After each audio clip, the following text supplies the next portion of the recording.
मैनपुरी पहुंची सांसद डिंपल यादव ने बीजेपी पर साधा निशाना।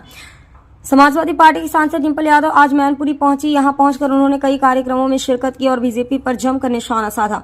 वहीं मीडिया के सवालों पर सांसद डिंपल यादव ने कहा कि पिछले लोकसभा चुनाव में सारे उत्तर प्रदेश में गुजरात मॉडल लाने का वादा किया गया था, लेकिन आज जो उत्तर प्रदेश के अंदर बदहाली है, सरकार के आंकड़े बता रहे हैं कि उत्तर प्रदेश में महिलाओं की स्थिति सही नहीं है।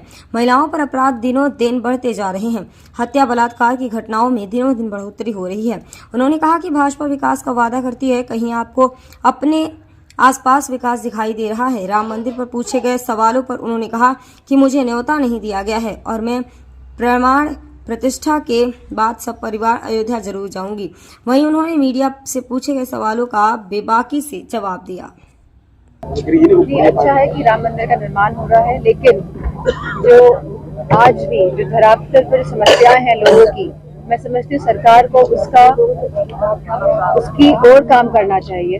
जो हमारे युवा बेरोजगार हैं, जहाँ पहले सरकारी नौकरियां थी, उसके बाद संविदा पे नौकरी देते थे और अब ठेके पे नौकरी दे रहे हैं, जहाँ हमारे युवाओं के भविष्य की कोई भी भविष्य नहीं है। अभी भी लोग नहीं जान पा रहे हैं, सरकार यह नहीं जान पा रही है कि लोगों की समस्याएं क्या है, कहाँ स्वास्थ्य की समस्या है, कहाँ शिक्षा की समस्या है। और बिना शिक्षा के कोई भी समाज आगे नहीं बढ़ सकता है। अगर सरकार चाहती है कि समाज आगे बढ़े तो गांव-गांव में अच्छी शिक्षा की ओर सरकार को काम करना चाहिए। आपका लगातार दौरा हो रहा था और आपने कहा था कि अयोध्या में जाने को लेकर के हमको अगर न्योता दिया जाएगा तो हम अयोध्या जाएंगे।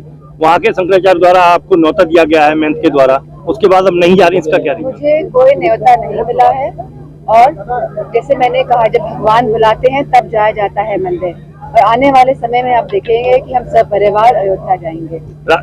शंकराचार्य विरोध कर रहे हैं राम मंदिर में, जो रामलला की प्राण प्रतिष्ठा हो रही है, इसको किस तरह से देखते हैं? लगातार राजनीति हो रही है। मैंने शंकराचार्य जी का बयान सुना था और उन्होंने कहा है कि मंदिर पूर्ण नहीं है और पूर्ण मंदिर में ही प्राण प्रतिष्ठा का कार्यक्रम होना चाहिए, ऐसा शास्त्रों में लिखा गया है। इसीलिए शंकराचार्य लोग इसका विरोध कर रहे हैं। मैंने उनके बयान सुने। अधिवक्ता लगातार अधिवक्ता ईवीएम को लेकर विरोध कर रहे हैं कि ईवीएम से चुनाव नहीं कराना चाहिए, उसके बाद भी सरकार कानून में रुई लगा के बैठी हुई है।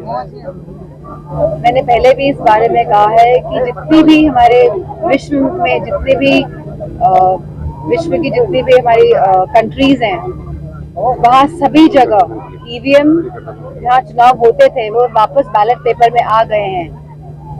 जितने भी देश हैं पूरे विश्व के, सब बैलेट पेपर से ही चुनाव कर रहे हैं। अगर हमारा हिंदुस्तान भी आगे बढ़ रहा है तो मैं समझती हूँ कि बैलेट पेपर से ही चुनाव होने चाहिए। मैडम, बैटिंग कर रही है, वहीं आपको हिंदुत्व के नाम पे धर्म पे कब्जा कर लिया, क्या कहेंगे? धर्म पे किसी का कब्जा नहीं हो सकता है। धर्म सबका अपना एक पर्सनल मैटर है और मैं समझती हूँ धर्म का उपयोग राजनीति के लिए बिल्कुल नहीं होना चाहिए। मैडम सरकार ने एक आदेश निकाला है कि 16 साल की उम्र में जो बच्चे हैं वो कोचिंग नहीं पढ़ेंगे। राष्ट्रीय लोक मैं समझती हूँ सरकार को आंकड़े देखने चाहिए। जो एनसीआरबी के आंकड़े आए हैं 2020 की लगातार कितनी बेटियों के साथ बलात्कार हो रहे हैं, लगातार ऐसी जो विक्टिम्स हैं उनकी हत्याएं कर दी जा रही हैं, लगातार हत्याएं हो रही हैं पूरे प्रदेश में। और अगर आप गांव-गांव जाएंगे तो आपको पता चलेगा कि कितने कब्जे हो रहे हैं जमीनों में। तो मैं समझती हूँ सरकार को अपना दृष्टिकोण बदलना चाहिए और लोगों की समस्याओं का समाधान करना चाहिए।